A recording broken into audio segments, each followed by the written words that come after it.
नमस्कार. तर आज आपण भोगीची भाजी बनवणार आहे. तर सर्वप्रथम तुम्हाला भोगीच्या हार्दिक हार्दिक शुभेच्छा.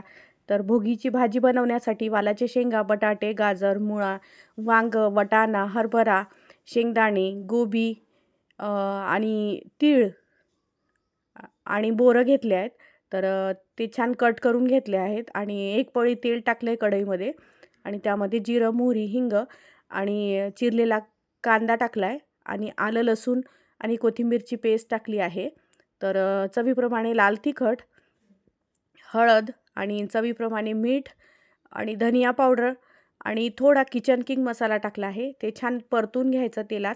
इथे थोडं पाणी टाकायचं म्हणजे पावडर मसाले जळत नाहीत आणि भाजी खायला खूप छान लागते. तर तुम्ही एकदा नक्की अशी ट्राय करा.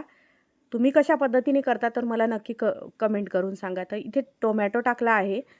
तर आणि इथे सगळ्या भाज्या धुवून टाकल्यात आणि तीळ पण टाकले आहेत आणि हे आता आपण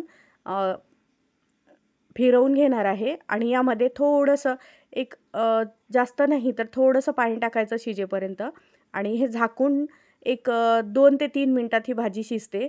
जास्तीत जास्त 5 मिनिटं लागतील आणि भाकरीसोबत भाकर इथे केली आहे तिळी लावून बाजरीची भाकर केली आहे.